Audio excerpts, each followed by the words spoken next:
여러분 안녕하세요. 하이제이드의 제이드입니다. 네, 오늘은 조금 캐나다 의사에 대해서 최근에 경험했고 화가 나고 좀 속상했던 그런 일을 좀 얘기를 하고자 이렇게 카메라 앞에 서게 됐습니다. 일단 캐나다랑 한국이랑 의료 시스템이 많이 달라요. 예를 들어서 한국 같은 경우에는 배가 아프고 소화가 안 된다 이러면 가까운 내과를 가시죠. 그리고 뭐 눈이 아프다 이러면 뭐 안과 가시고 이러잖아요. 캐나다는 패밀리 닥터라는 게 있어가지고 등록된 패밀리 닥터가 한 명이 가족 전체를 관리해준다 그래서 패밀리 닥터라 그러거든요. 그래서 배가 아프거나 머리가 아프거나 뭐 눈이 아프거나 이럴 경우에는 패밀리 닥터를 만나게 되고요. 그리고 안과를 가야 된다 이러면 안과 가라고 이거 소견서 써주고 뭐 어디 검사를 해야 되면 피 검사하라고 어디 피 검사 가라고 소견서 써주고 이렇게 약간 비효율적인 그런 의료 시스템이 있어요. 그래서 물론 제가 사는 곳에도 제가 등록된 패밀리 닥터가 있습니다. 이야기의 발단은 여기서부터 시작합니다. 제가 3개월 전에 둘째 아이를 출산했고요. 갑자기 출산 한 달 전에 갑자기 전화가 옵니다. 패밀리 닥터 의사가 더 이상 환자를 받을 수가 없어서 그 아기를 다른 곳에 소개를 시켜준다는 거예요. 그래서, 다른 곳 어디? 이랬더니, 웰베이비라고 저 사는 지역에, 뭐, 거기 애기 전문으로 받는 데를 소개시켜 주겠다는 거예요. 그래서 저도 처음에 약간 의아해하고, 웰베이가 뭐지? 이렇게 생각을 했지만, 그래도 딱 이렇게 들었을 때, 웰베이비, 애기를 이렇게 되게 전문적으로 봐주는 데인가 보다 해서, 제가 되게 기분 좋게 전화 받으면서, 알았다고. 웰베이비에 전화를 합니다. 근데 캐나다가 전화를 하면은 잘 안 받아요. 그리고 대기 시간도 엄청 깁니다. 그래서 어쨌든 뭐 메시지를 남기고 몇 시간 뒤에 웰베이비 전화가 옵니다. 전화가 왔는데 하는 얘기가 저한테 하자마자 다짜고짜 너 담당 의사 누구야 이러는 거예요. 그래서 담당 패밀리 닥터가 누구라고 했더니 막 이렇게 흥분을 하면서 그 패밀리 닥터가 요즘 최근에 모든 그 자기가 봐야 될 애기들을 다 일로 웰베이비에 이쪽으로 다 보내는 바람에 자기네가 시스템이 아주 그냥 과부하 상태라면서 그러면서 저보고 캐나다 그 의사협회 같은 데 있잖아요. 그런 데를 막 알려주면서 그 의사, 이거 잘못된 거라고 보고하라고 그러는 거예요. 그래도 아기는 봐주겠다면서, 아기가 언제 태어나냐? 아기 태어나고 일주일 뒤에 와라? 이래서 뭐 예약은 해줬거든요. 그래서 이게 뭐지? 웰베이가 뭔데 이러지? 내가 알던 그런 개념이랑 다른 건가 해서 웹사이트에 가서 이게 뭐 하는 데지 자세히 알아보기 시작합니다. 보니까 지역사에서 운영하는 그런 보건소 같은 개념의 그런 의료 서비스인데요. 뭐 금방 이민을 왔다던가 아니면 다른 도시에서 이사를 왔다던가 뭐 어떤 사정에 의해서 패밀리 닥터가 없을 경우 그리고 아기를 정기 검사를 해야 되고 예방접종을 해야 되는데 의사를 없을 경우에 그런 서비스를 받을 수 있다고 그래요. 그래서 또 자세히 보니까 이게 계속 아기를 지속적으로 관리해 주는 게 아니라 적어도 6살, 5살, 6살까지만 봐주고 그 이후에는 결국은 다른 의사도 또 찾으러 가야 된다. 소아과 의사가 상주에서 있는 게 아니라 어떤 수준의 의료진이 있는지 모르지만 의사는 아니고 거기에서 그냥 간단하게 아기를 보는 거기 때문에 뭐 자세하게 소아과처럼 막 눈, 코, 귀 막 자세하게 보고 그런 서비스는 기대할 수 없는 그런 서비스를 받는 곳이었던 거예요. 물론 거기가 나쁘다는 게 아니라 근데 제가 내가 속상했던 거는 아니 이제 패밀리 닥터면 가족을 다 이렇게 관리를 해주는 건데 그리고 거기서 4, 5년째 관리를 받아오고 있고 그리고 아기가 태어나면 당연히 받아줘야 되는 거 아니에요? 근데 어떻게 다른 것도 아니고 새로 태어날 아기를 거절할 수 있을까? 그리고 요즘같이 이렇게 코로나 때문에 의사 만나기도 힘들고 새로운 의사 찾기도 힘들고 이런 상황에서 제가 태어날 아기를 의사가 거절했다는 생각이 드니까 막 이렇게 어이가 없으면서 화가 나면서 좀 흥분이 되는 거죠. 아니 어쩜 그럴 수 있을까. 제가 좀 상식적으로 이해가 안 되는 거는 그 의사 한 명이 많은 환자를 다 볼 수 없는 건 알고 있지요. 그렇지만 그래도 어느 정도 새로운 환자를 받을 수 있는 그런 공간은 좀 만들어 놔야 되는 거 아닌가요? 왜냐면 기존에 등록되어 있는 환자 중에서 새로 아기가 태어난다던가 새로운 또 패밀리가 또 추가되는 경우도 있을 텐데 어떻게 그런 거를 계산을 하나도 안 하고 새로운 환자만 막 이렇게 주구장창 받다가 나중에 아기가 태어날 거라고 하니까 자기 더 이상 환자를 많이 못 본다고 아기를 거절할 수 있나? 여러분은 어떻게 생각하세요? 한국에 이런 일이 이런 일은 상상도 할 수 없지 않나요? 그리고 이제 제가 제왕절개를 하게 됐는데, 제왕절개를 토론토에 있는 다운타운 좀 대형 병원에서 하게 됐거든요. 근데 아기가 좀 일찍 나왔어요. 그래서 아기가 신생아 중환자실에서 며칠 있다가 퇴원을 했는데, 퇴원할 때 신생아 중환자실 소아과 선생님이 아기를 봐줄 소아과 의사가 누구냐고 묻는 거예요. 그래서 제가 설명을 했죠. 이제까지 얘기했던 거 막 이렇게 설명을 했더니 그 의사 선생님, 소아과 선생님도 너무 어이가 없어서, 아니 어떻게 그럴 수가 있지? 아기를 거절할 수가 있지? 걱정하지 말라면서 자기가 인터넷에 너 사는 동네 소아과 의사를 꼭 찾아주겠다면서 막 이렇게 찾아요. 그러고 난 다음에 몇 시간 있다가 저희한테 그러는 거예요. 너네 동네 소아과 의사를 찾아주려고 했는데 찾을 수가 없다는 거예요. 그래서 왜? 이랬더니 추천서를 받아서 심각한 케이스의 아이들만 소아과 의사를 만날 수가 있고, 나머지 애기들은 그냥 패밀리 닥터에서 관리가 된다는 거예요. 그래서 동네에서 소아과 의사를 찾을 수 없다고 막 그랬고, 또 아기가 일찍 태어나서 신생아 중환자실에서 나왔기 때문에 되게 피덩이잖아요. 되게 조그맣고. 그래서 요 아기를 되게 좀 잘 받았으면 좋겠는데 의료 서비스를 제대로 못 받는다는 그런 생각에 많이 속상했거든요.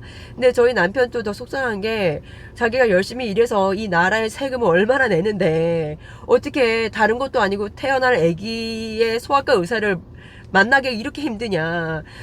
저희가 이제 알다시피 캐나다는 세금을 엄청 냅니다. 예를 들어서 뭐 소득에 따라도 그 세금 내는 그게 다르긴 하지만, 저희 같은 경우에는 만약에 예를 들어서 100만 원을 벌면은 거의 40만 원 이상을 세금으로 내고 있어요. 저하고 남편하고 많이 속상했거든요. 그래서 이게 뭐지? 이러면서 이렇게 또 한 번 느끼는 거예요. 아, 진짜 캐나다가 살기 좋긴 한데 이런 병원 같은 경우는 진짜 한국이 정말 짱이구나. 아, 정말. 다시 한번 느끼지만 한국 정말 병원 시스템 잘 돼 있습니다. 물론 장단점은 있지만 다른 나라의 선진국이나 다른 나라에 비해서 정말 잘 돼 있어요.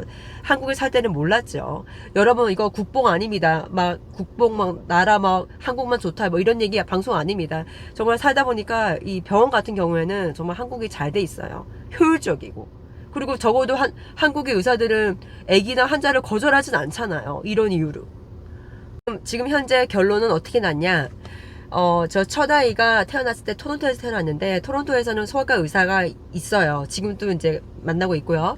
그래서 소아과 의사한테 전화를 합니다. 첫 아이의 토론토에 있는 소아과 의사한테 전화해서 막 이런 설명을 해요. 그랬더니 그 소아과 의사도 막 되게 황당하면서, 걱정하지 마, 내가 받아줄게, 애기 데리고 와, 애기 데리고 와, 이러는 거예요. 감사하게도. 근데 문제는 제가 사는 곳에서 그 토론토까지 가려면 왕복으로 2시간. 그리고 아기는 정기적으로 뭐 한 달이나 2달 만에 정기적으로 검사를 받고 예방접종을 맞잖아요. 그러니까 한 달이나 2달마다 왕복으로 이 갓난 아기를 데리고 토론토까지 왔다 갔다 해야 되는 거예요. 아니, 아기 간단하게 검사받고 예방접종 받는 이런 간단한 서비스를 받기 위해서 이 토론토까지 가야 되는 이 비효율적인 거. 여러분은 어떻게 생각하세요? 또 얘기하다 보니까 또 막 흥분이 되네요, 여러분. 이 코로나가 좀 진정되고 이러면 이제 계속 이제 패밀리 닥터를 바꾸려고 지금 계속 의사를 찾고 있습니다. 근데 쉽지가 않아요.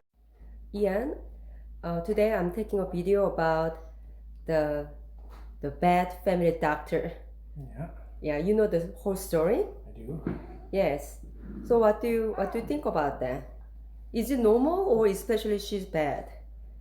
Uh, Not all medical service is perfect. Like my first comment on my procedure that I had done in Korea on my wrist. Mm-hmm. But the medical service is supposed to be covered by our taxes in Canada, Mm-hmm. and we pay high taxes. And it's true that we do have very good doctors, excellent hospitals. I think we cannot generalize the whole family doctor is bad. Some family doctor they're doing great. I'm still very impressed with the Korean healthcare system, and I think that maybe we could learn some things from the efficiency from the Korean system.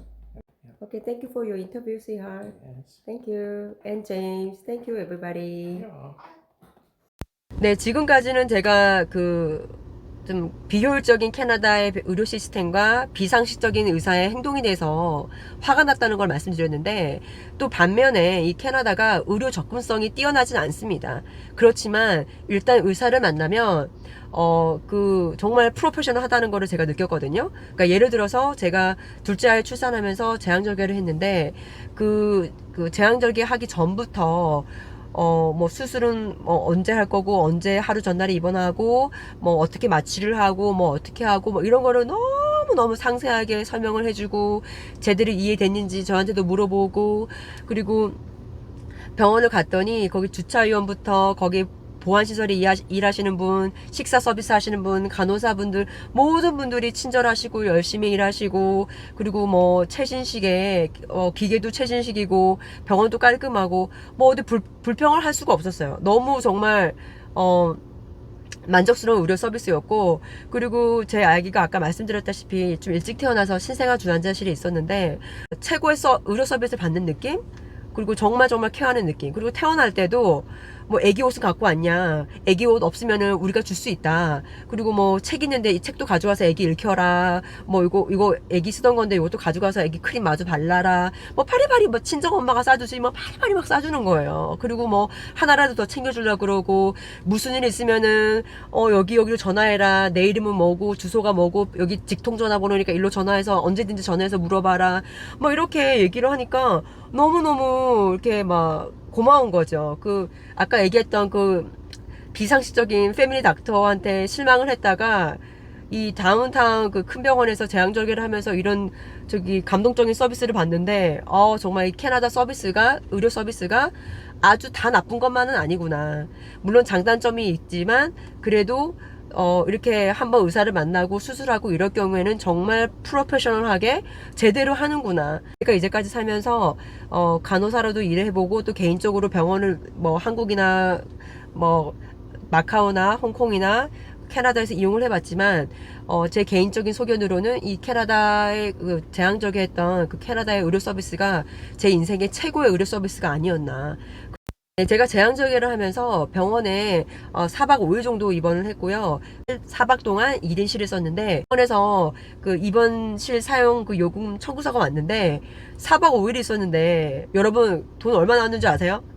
4박 5일에 1인실이 있었는데 밥 다 주고 다 했는데, 수술까지 다 했는데 22불 2만원 정도 나왔어요.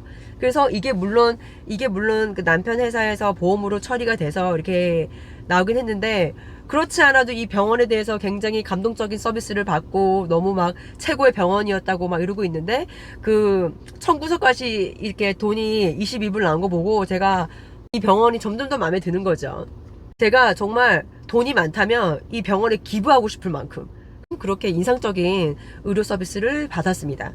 그리고 정말 제가 언젠가는 돈이 좀 여유가 있고 돈이 있다면 기부를 하고 싶은데, 기부를 제일 먼저 할 곳은 두말할 것도 없이 이 병원.